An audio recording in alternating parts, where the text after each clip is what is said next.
Good afternoon, everyone. Welcome to our roundtable discussion on the next generation cruise industry about innovation, sustainability, and new experiences, part of the Eco Cruising Final Dissemination event.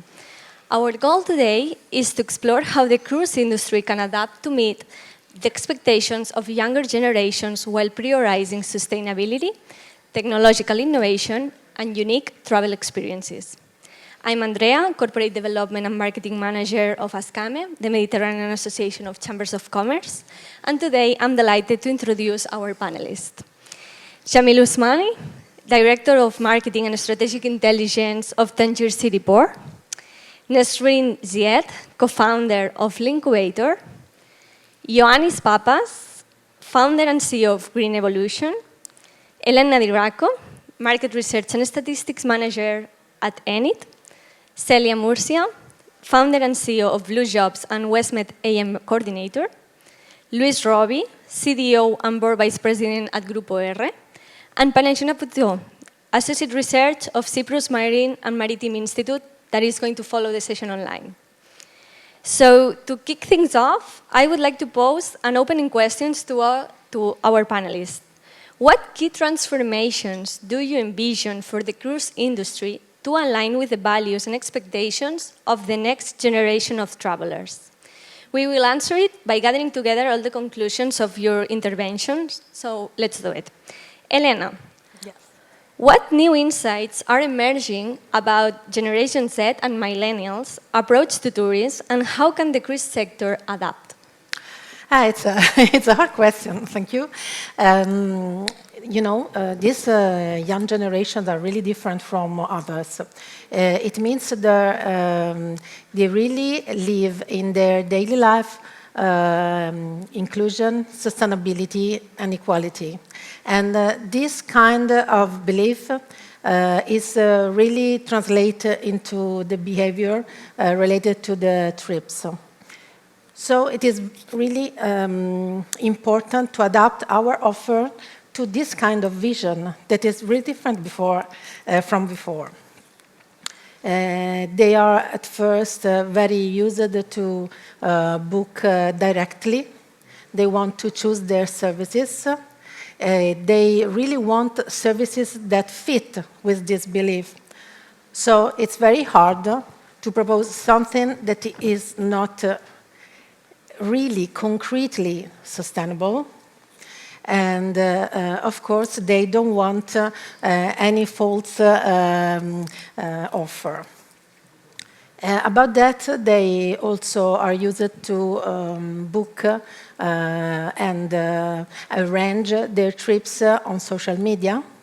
And this also is very innovative, relating to the past, because it's a new channel also for that. And I think that the most important is that they are looking for some authentic experiences. It means they are always more looking for, outdoors tourism experiences, and for wellness, but not only wellness as we, you always say wellness and think at spa. No, they think wellness and they think well-being. And well-being is the concept that inside include sustainability, inclusion, and equality. So it is very hard to arrange a product that is exactly for this kind of vision. But it is possible if you think in the same way in arranging, experiences, excursions, visits, especially in the destination. So it is a very important role of the destination in every kind of tourism and, of course, in cruise. Sure. Thank you. And Jamil, how can a holistic approach could be the best way to tackle ecosystems and sustainability in cruise and port industries? Okay, thank you. You have to consider one thing. I'm working in a port of Tangier. The geographical situation of the port is in the center of the city. But we have also a second port outside the city are 40 kilometers. So our priorities are different, are completely different. The same thing we can repeat because we are a touristic port, but we can be a touristic and cargo port. On a bulk port, we can have a marina, we cannot have a marina. We can have other services. Due to the geographical situation, for example, being in Tangier with 1,400,000 people living in Tangier, it's not the same situation with, for example, Almeria. So they have other priorities. It's not the same situation with Rome, for example, if we take a cruise destination, a very important cruise destination, and so on. This is the first point. The second point is the ecosystem and environment of the port. So you have the government with the laws, but in the Mediterranean, let's speak about Mediterranean Sea. You have 24 countries, and during the COVID, we saw the problems. So we are speaking about sustainability, which is a topic, in my opinion, a global topic for all the countries. We cannot have laws for in Morocco different from Spain, different from Italy, different from. We have to have a standard.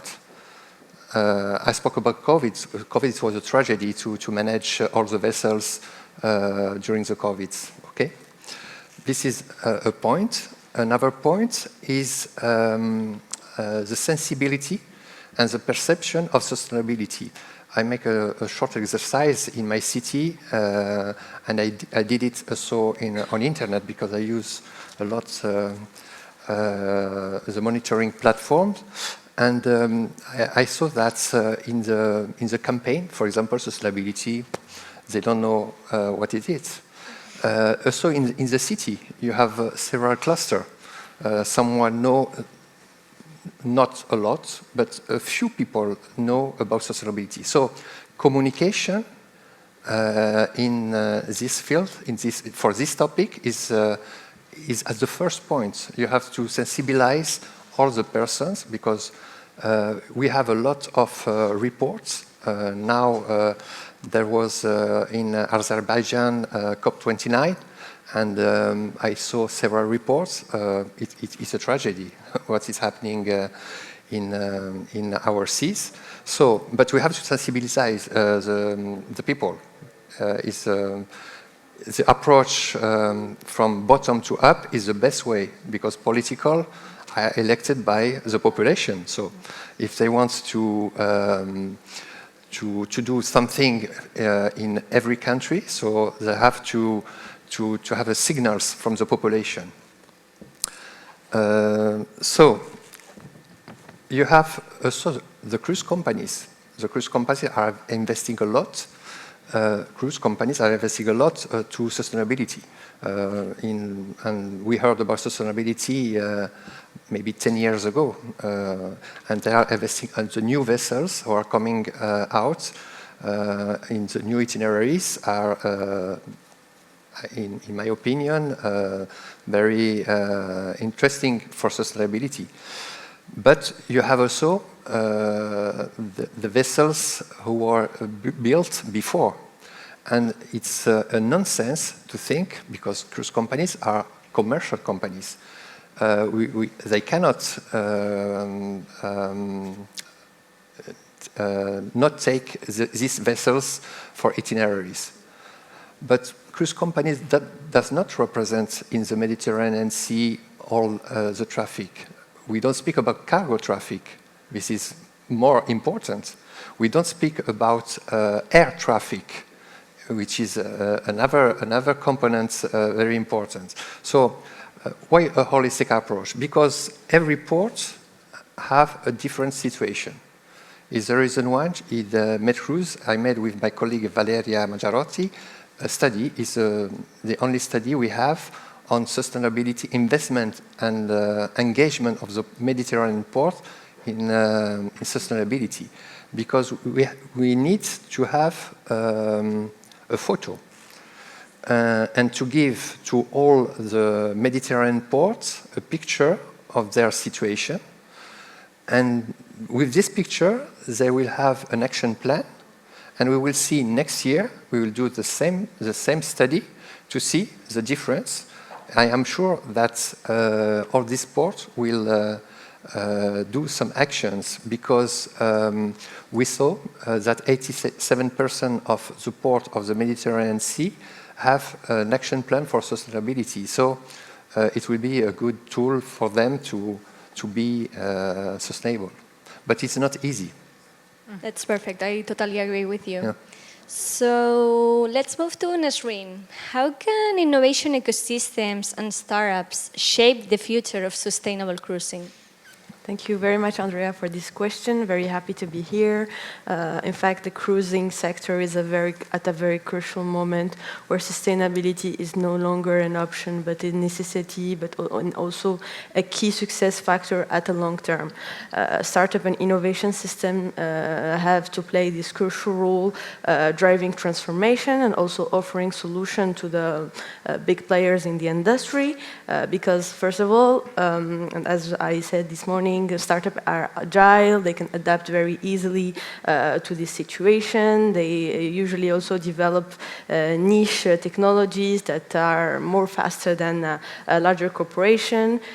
We've seen it in the past also local workshop we had, startup working on VR solution, on AI solution for booking systems, but also very sustainable approaches on alternative food, etc.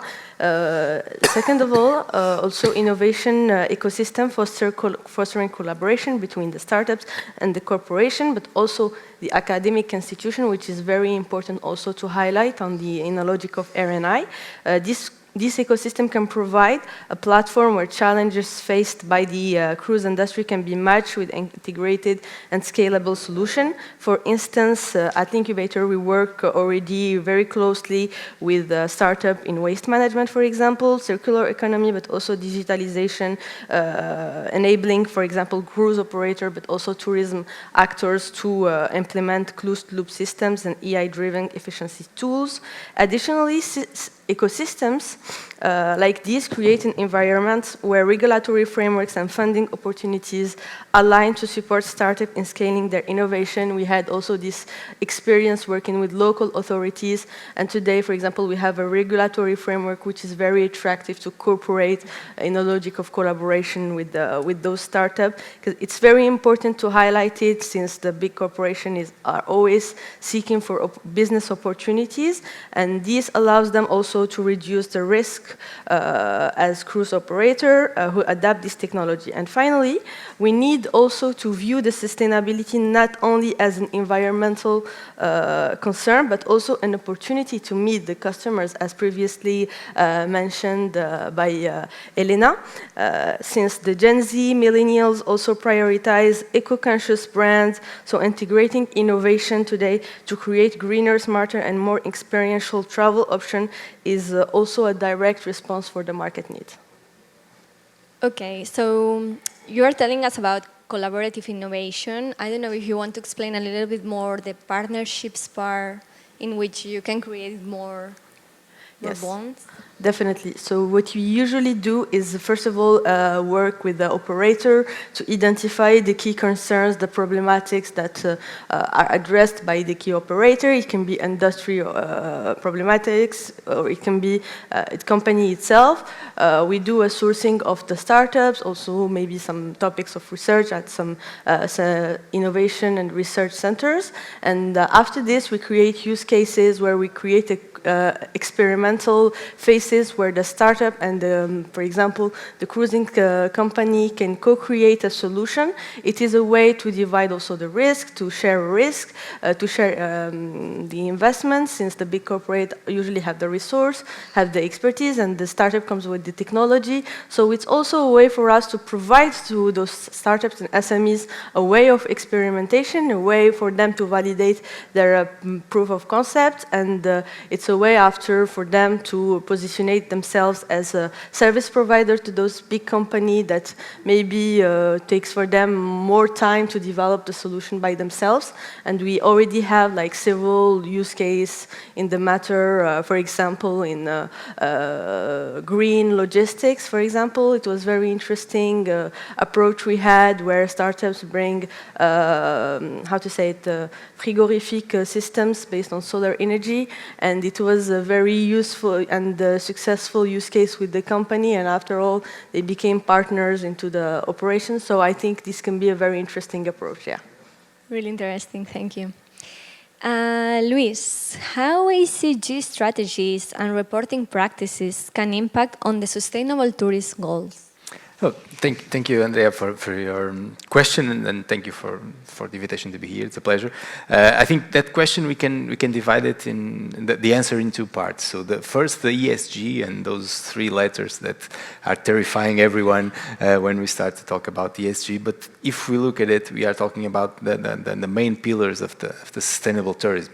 So we are talking about the environmental area where we are trying to battle for more efficiency in the energy consumption, green energy sources, trying to be more water efficient. So we are raising the level of efficiency towards our impact in the environment. If we go on the social part, we are also talking about how to involve the communities, how to put everyone benefiting from the tourism, not only to get the bad part, but taking the good part also, and leading to a more authentic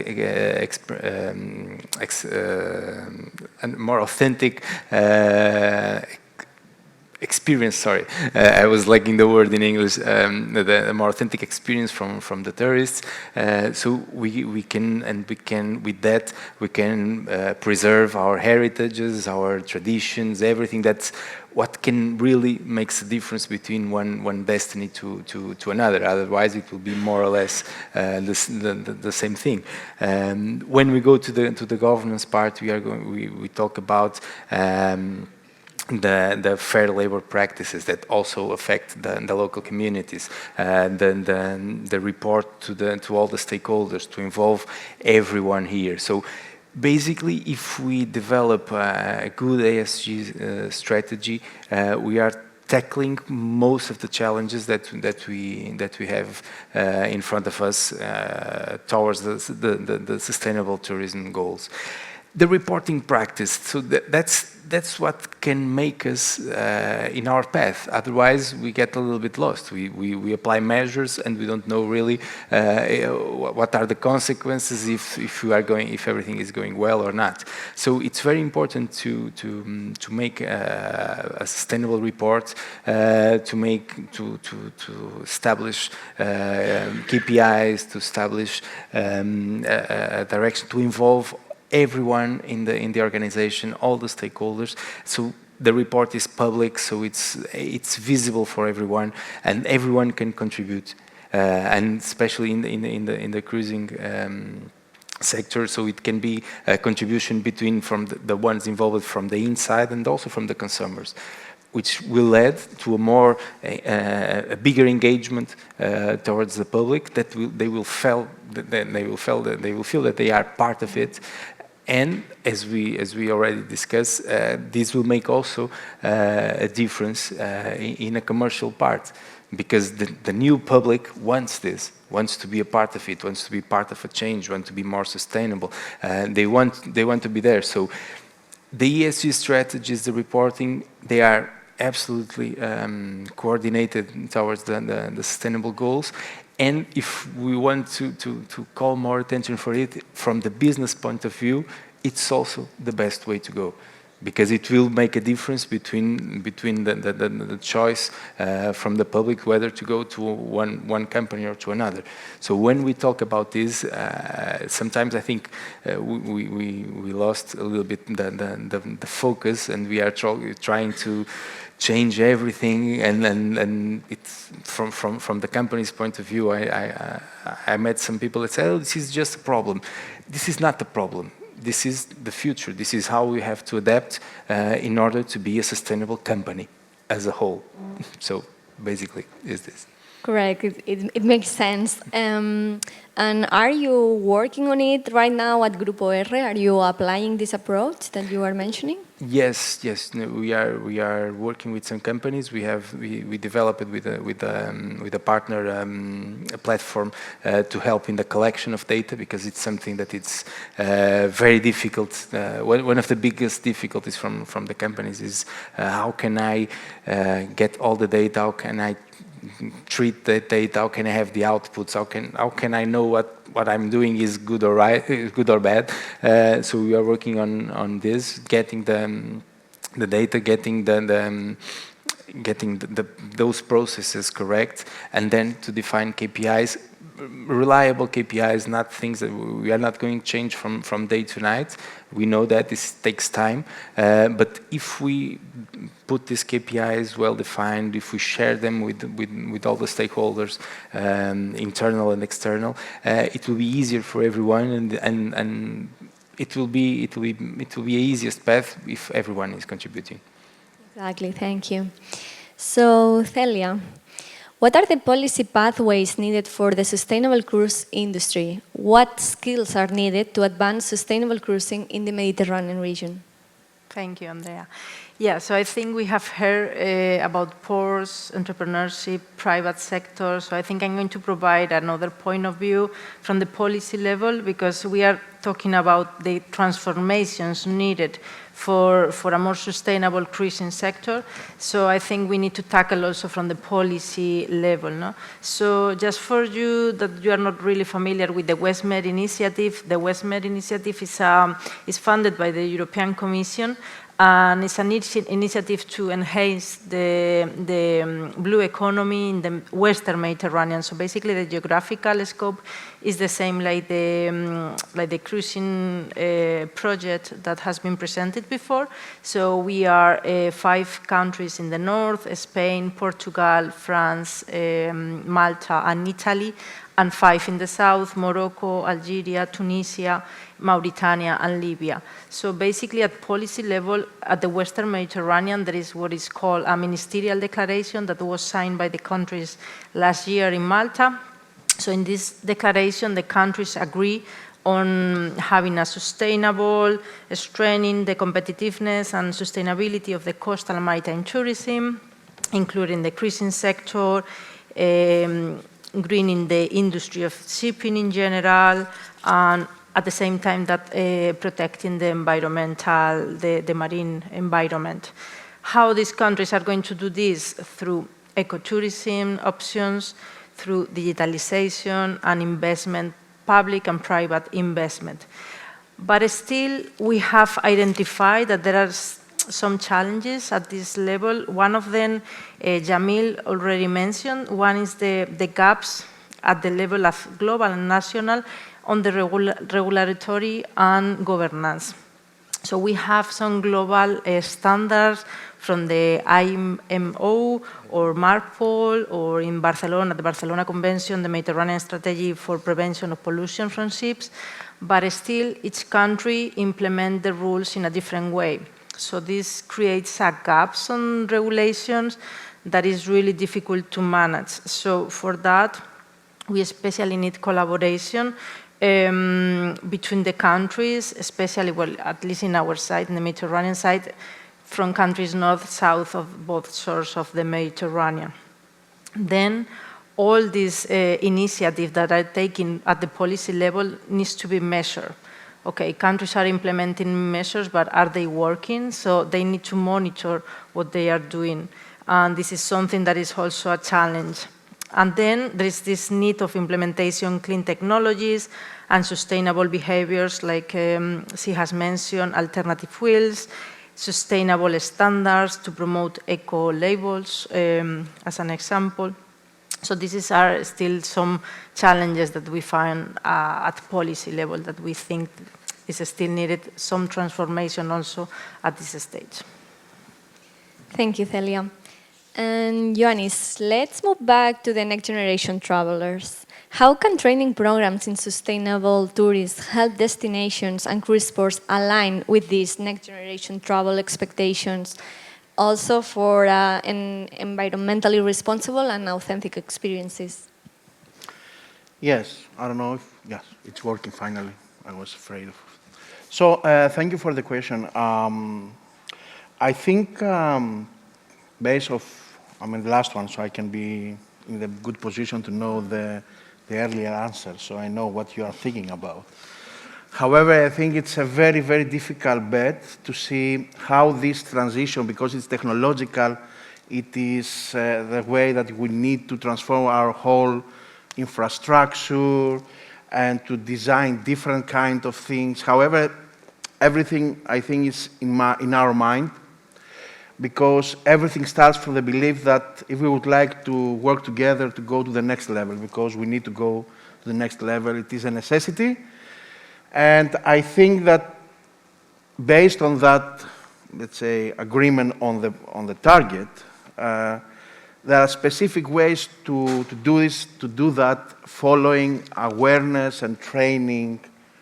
Let's call it programs, but they're not exactly programs. That is the trend. We have to do things to educate our people, to educate our kids, to educate our community. Because if you have heard, everything is related of how we're going to collaborate from the bottom up to the top down, from the governments to the individuals, and especially the new generations that are coming, and they are implementing to us the necessity to do something, okay? I don't know, I'm not very sure that something is going to come from the governments themselves, because in this specific item, I think the private sector is dominant, all right? Okay, the infrastructure comes from the government. However, from my experience in the last years in this market related with cruise and destinations and ports and everything, the collaboration really is not there. All right? Jamil, what is your opinion about that? I mean, it's something very difficult. Everyone is asking for that. However, the mentality is not there. Everyone is closed in their own, let's say, ecosystem bubble of, let's call it, priorities. And that's why I think there should be a kind of evolution and revolution from the bottom, from the people, from the new generation, in order to push this change. All right? So that's why I think that everything that we are doing on that direction, training, awareness, capacity, that's another discussion about the capacity building, because sometimes it's not very effective to go and just ask for this capacity building in the new generation. They have to know for what reason they are doing that. So, closing, I want to say that this is the only way to do something really, let's say, sustainable in the sense of changing the mindset, because it's a kind of mindset that we have to change. It's not only profit in this market. It's not only, let's say, see our own port and don't see what's going on the next one and the next one. Of course, there should be some kind of differentiation, because we need to sell something by the end of the day as a destination that has some difference between Italy and Greece, for example, all right? However, we need to see also some kind of harmonization in order to have a total product that is really a product for the new generation also. And not only the new generation, also if you see cruise, let's say, packages, there are so many different, let's say, levels of targeting people and personas that we have to see inside this project, the Eco Cruising Future. We have seen the persona after evaluating hundreds of, let's say, good practices, and also evaluating the responses of the stakeholders around this country. So I think closing is very important to build on that, to make this, let's say, effort. But at the same time, we have to be also innovative enough, because at least the young people, and this was a discussion yesterday also in our group, the young people have different kind of approaches and mindset and ways that they are expecting to have the message. So we have to be very flexible about that. Yes, Celia, I think you want to respond. Thank you. I don't know if it's working. It is working? Micro for Celia. Yeah, okay, yeah, thank you. So yeah, I agree with you that we have been talking from the bottom down rather than bottom up. How we can do to let these young generations to lead this more sustainable way, I think is through the skills. Basically, training and skills, because so far I think in the cruising sector, but all in the blue economy sectors, there is still a mismatch between what the skills that the professionals have and what the industry is evolving, and they need different needs, no? Different skills, sorry. So there is also the point of sometimes training is being outdated. So basically we want to have some changes towards sustainability, but if we don't change the way that we are training young generations, it never happen, because it will continue the same that they are doing now. So so basically the skills need to be transformed as well through training, different type of training, including more attractive ways, no? Because also there are some blue industries that may be not really attractive for young generation, how we make it more attractive, no? Through technology, through innovative educational material like virtual reality. I've tried just this morning the virtual reality classes, and that's really cool. I mean, if you take it to the training places, I'm very sure that they will be much more interested, no? That just taking notes from books, no? So I think this is key also to change the trainings and to improve the skills. Yes, thank you, Celia. I'm going to move really quick with Panayota, that she's connected online and she wants to intervene, and then we can open the floor to the discussion again. Hi, Panayota. Hello everyone, thank you for having me. It's an honor to be here today among all this dedicated group of professionals and experts.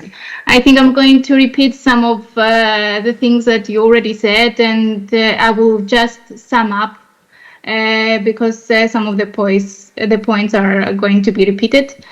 If it is okay, I will just share my screen in order for the audience to have a link, a QR code to the main results of the Eco Cruising project.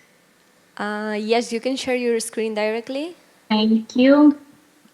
Okay, can you see my screen? This is the QR code where you can find the main results of the project and most importantly, the environmental impact report. Yes, we see it.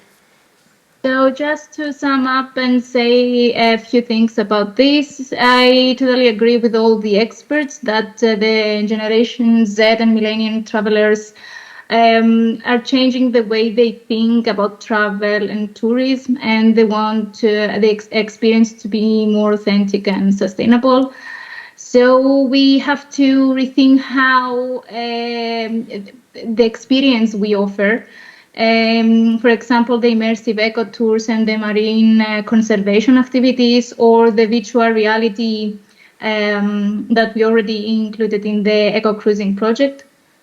So I think we should also utilize the emerging technologies, for example, the AI and the big data, in order to make the experience more personalized and eco-friendly for every passenger.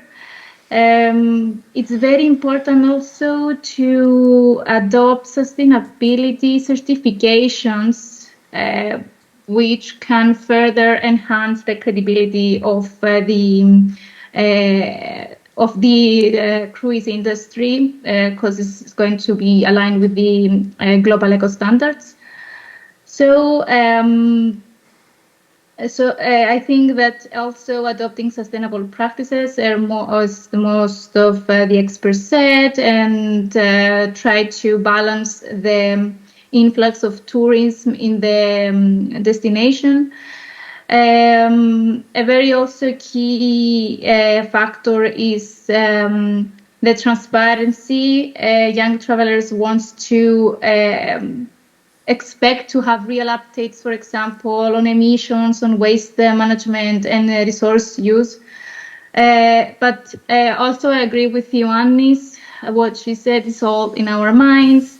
We have to, as tourists, to be careful and behave responsibly. So is our culture or not to behave in a sustainable way or not? So we have to also educate the tourists and raise awareness.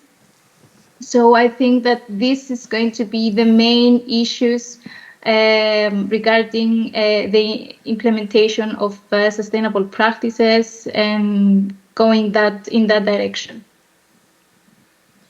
Perfect. Thank you, Panayota. And now to build on the discussion again, we can do it all together right now, so you can join also.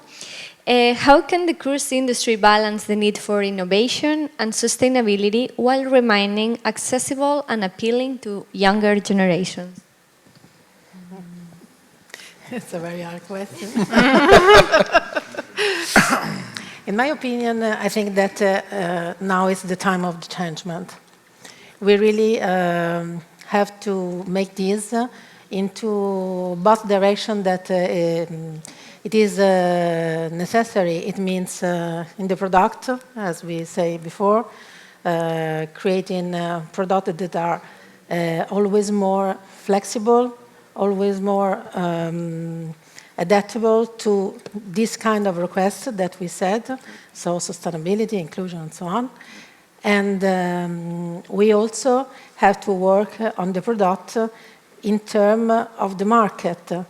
We have to know always better the market, and it means to monitoring it, because we continue to value this market, especially sustainability and cruising, because at the moment there is no evaluation about sustainable cruising, or not so much. And we have to do with indicators that have to be made ad hoc. We can't no more continue in monitoring this kind of teams with indicators that have been made for others. So this is one question. The other that I think it is important, I totally agree with Celia. We have to push the skills, and we have seen how much changeable are these this concept that move people, and especially young people. And of course, we have to motivate them, to give them a reason to work in this field with the correct skills.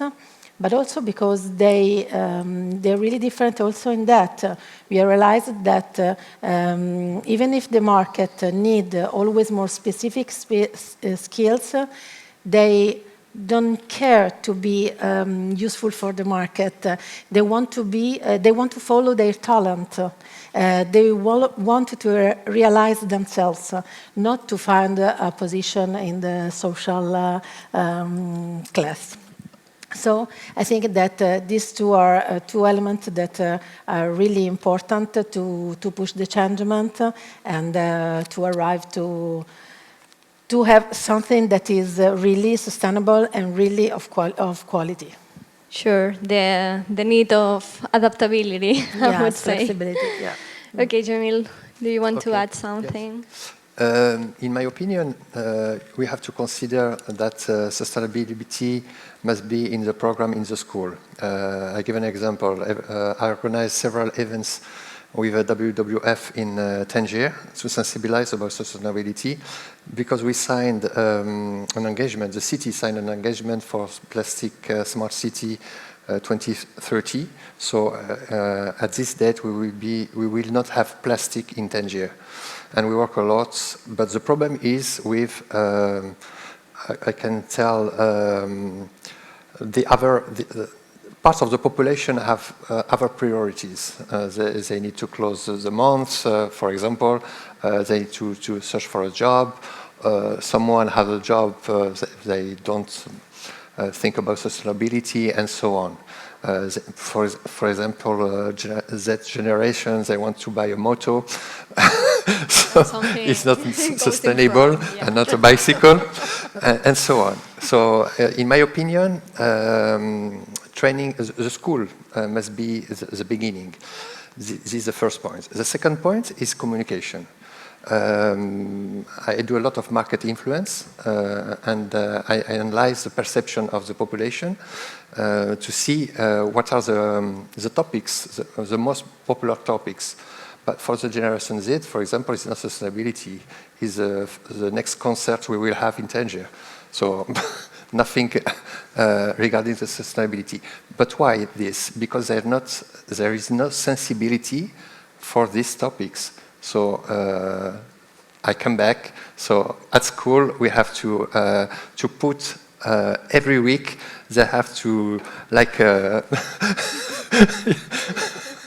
Pushing through. Yeah, we have to push. Okay. The other thing is we are a port, and you have we are speaking about the cruise company. For example, if we speak about OPS, OPS is one of the objective every port have, but it's very expensive. And we have a different situation between Europe and Africa because we have no possibility for a finance budget from the states or the government, but it's not the same in the other country. So we are not at the different level. But the law are the same for all the countries. So we have to adapt our strategy with the law. So OPS must be in our action plan and in our budget. So we have to find the possibility to do that. For the cruise industry, we work a lot. I have contact with all the cruise industry, or the manager, and we spoke about the Zeta generation, and they push a lot of communication for this cluster. But I think they do a lot. But as I told you, it's a commercial company. So Zeta generation has not a lot of budget. So if you see the last vessels, sustainable vessels, they are very expensive. So it's not so easy to propose an itinerary for this cluster at a low price. So Right. you have a lot of things. It's not easy to target. Yeah. That's true. Okay, Nasrin, would you like to add something? Yeah, I might add something. I will be very brief because I also see that we don't have a lot of time. I think the first thing, as you mentioned also, is education. We need to be more practical on the capacity building programs, or even the education we are giving into considering that the change will come from the small gesture we will have, not even also only the big project, etc. So we need to also allow to the younger generation to understand that the change will come also for those small reflex they will have in the change they can have daily. I think which is also very important is also to address that the manner also how we are marketing this sustainable development and the transition in the industry need to be better thing, and maybe use also the codes of this generation to better address them, and not only giving this impression that we are maybe making them at the center of this this transition and positioning them as leaders and change makers of this transition, and not only the people that maybe in few years they will only will only take the consequences of the environmental changes. So this is a very important aspect, and on a matter also of reducing how we, in fact, thinking of if this transition is going to be made and is currently in the making, how are we going to provide services that will be addressable and also cost-effective? I think this is a very important. So who will be funding this transition? And in this matter, it's very important to highlight the importance of collaboration. We already spoke about the fact that some actors today are willing to do the transition, but who's going to fund this transition? So it's very important maybe to consider collaborative win-win collaboration, for example, with startups, with funds, etc., that allow to those actors to find reliable funding partners, and also that allow to those services to be more cost-effective. Exactly, thank you. Luis, Celia. Yes, I can take on one word that you mentioned that I think it's very important. It's innovation, and because I think it's we all agree easily that we need a mandatory change, and for that we need to innovate. But first we need to define what is innovation, because that's everyone wants to innovate, but what's innovation? Innovation can be in our daily tasks. And we had a few years ago, I will make a stupid comparison, we need to innovate a lot when we needed a vaccine for the COVID. And we were able, because it was fantastic, but it was targeted. Here, we are talking about a holistic innovation, because we need to change a mindset. We need to innovate so many things that it's more difficult. And for that, we need to define innovation and to involve the teams. And on that part, I would say that the youth generations are going to be a very good help, because they are willing to. It's easier to change your mindset when you are younger than you are getting older like me. But it's very important for them to be involved and to be part of this, so we can try to innovate easily in our daily tasks, and then escalate, and then go to one very good point that was touched by Nazreen, that it's cooperation. I'm innovating, I achieve my target, I achieve my goals, and then I will share it. Because it's pointless for me to have everything for me. If I can cooperate, I can pass. We can all go faster and faster, because we need that speed. So I think innovation, younger generations are with tight hands here, and can help us all to go and to achieve our goals. Thank you. Yeah, the importance of transferring this innovation is clue. Celia. Something else? I agree with all the panelists. I think I'm just going to add a minor comment. I think if we want to make this sector more sustainable, it has to be more multidisciplinary. So basically, this sector will need more experts on marine disciplines, on environmental, on circular economy, on how to reduce the air emissions, pollution. So basically, there is an important action for awareness for the younger generation to know that in the cruising sector they need also this kind of experts, and there will be a place for them to work. No? So I think that's an important point as well. Ioannis? So I'm going to be radical a little bit. So I disagree with all of you. Because, you know, can you hear me? Yes, all right. I think it's a more a matter of how we in our, let's say, family trying to make this journey. I mean, how many of you are doing really recycling in your home? Recycling? Recycling. I hope everyone. You hope. Please, you hope, please all right? raise your hands. So, I mean, if it was so nice, it is very difficult for sure, but if it is so nice and so, let's say, well-defined, then I suppose we didn't have any need of the new legislation against greenwashing. Why the European Commission is taking this greenwashing legislation? Because we are doing something wrong as organizations, as humans. So another thing, why not being here the students? Because we're talking about generations, but we don't have the really applicable tools to really pass the KPIs, the outcomes, this language that they don't understand, all right? So I think we have to dig more, and we have to try to do our best in our micro universe, which is our family, our friends, our local community, our, let's say, community in our town, then in our, let's say, sector, then in country, etc. Because I think it's going to be only bottom-up. The top-down always is coming afterwards. And in order, let's say, to make some kind of, let's say, compliance-related actions in order to make it in the right way. And I think, yes, I agree about the skills, etc. But who asks these guys that are 12? I mean, I have my daughter is 15, my son is 5, and you know, somewhere in between, I mean, we are losing the target of what we are discussing here in our family. So I think it's much more things. We have discussed about that yesterday again. That was a very interesting discussion during very nice food, because gastronomy always in a destination, it's number one. And in the family also is number one. Everything is discussed on the table.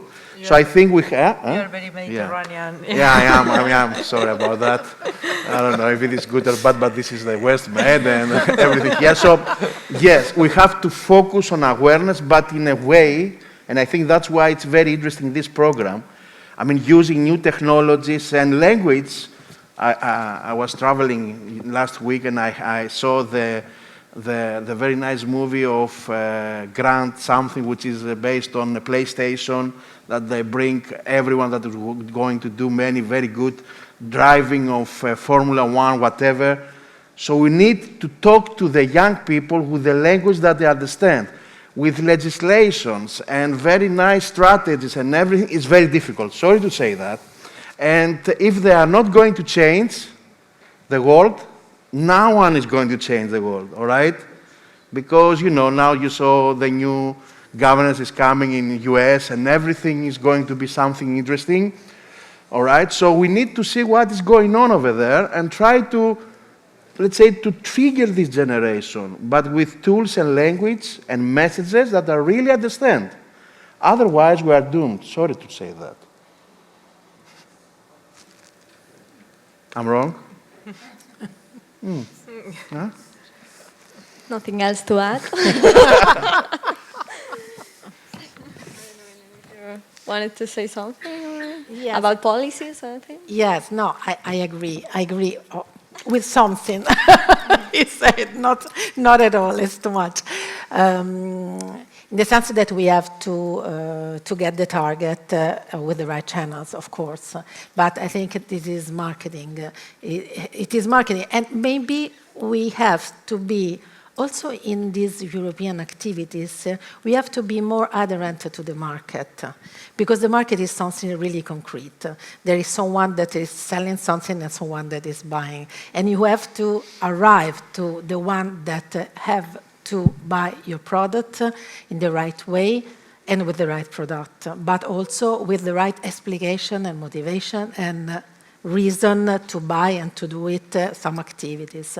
So I think it's a balance, of course, as always. But there are some tips. Young people are now, as in the 80 years, they are using the loyal opportunities to gain some product, to pay less. Yes, they're looking for. It's a new trend, but it is. And maybe we can reach a more huge and various target also between young, because we always say Gen Z, but there are a lot of Gen Z, really a lot of Gen Z. There are the ones that have the possibility to be high spenders, the ones that have not, and so on. So I think that, as always, it has to be balanced, the concept and the opportunities of the market. Sure. Anyone else, including Panayota online, do you want to say something, like the last conclusion? Start with the first one that will satisfy Johannes. The first one is that, like, tourists need to act responsibly and educate them. Also, the operators must adopt innovative solutions, and this is probably with the emerging technologies, and also local authorities to enforce regulations. At the end, all of them must be collaborate in a way that will transfer or to, let's say, turn the risks, the challenges into lasting solutions. Thank That's you. it. Thank you, Benedetta. Someone else? If I can, I would like just to make a small comment to Johannes, because I think you didn't disagree with us all as you started, but I agree with a specific point that you mentioned that I think it's also very important. It has to deal with the bureaucratic part. Especially in Europe, we have a huge bureaucratic part, and we have to change the way we make these rules to be more understandable. On that part, I fully agree with you. So the laws should be easier to understand, should be easy to communicate, and should be easy to apply and to enforce. I can just to give you a very brief example in China, which is that big monster.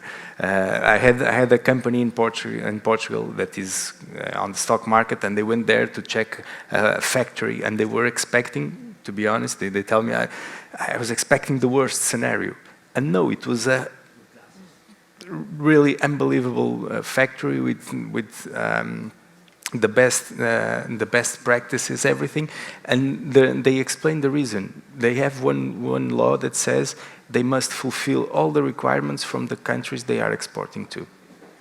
That's it. So they didn't lose 1 year to produce a law. They just write a small sentence, and it's easy. Everyone can understand. So I think also we can all, I'm not putting this only on the policymakers, we all are part of it, so we all must contribute to this effort to make more clear laws, less bureaucratic part that can easily be understood and be followed for everyone, for the youth and for the elder, of course. Thank you. Maybe I add one. Yeah, sure. One last thing, maybe we end on a positive note, is I think from the history, humans have already know how to adapt to the situation before the mass consumption, mass tourism, etc. People adapted to this. And I think today we can get inspired also by this young generation, millennials, but also Gen Z, about minimalistic way of living, less is more also philosophy, and I think there is the ability, but it's always a matter of education, how to market these things and create trends for new generation, and also to align to them somehow.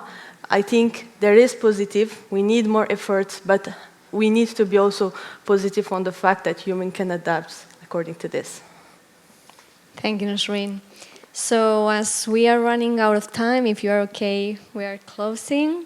So thank you all for joining us today in this roundtable discussion on the next generation cruise industry.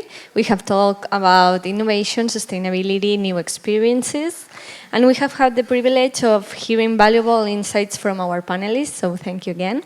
And we have illuminated the path forward for the cruise industry to align with the expectations of younger generations. As we have discussed, the future of cruising lies in its ability to embrace sustainability, leverage technological advancements, and offer authentic, meaningful travel experiences.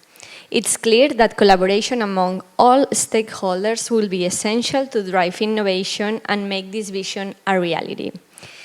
Now we will leave the floor to Panagiotis Soukouros, Technical Officer of CSM, with a presentation called The Virtual Reality Experience.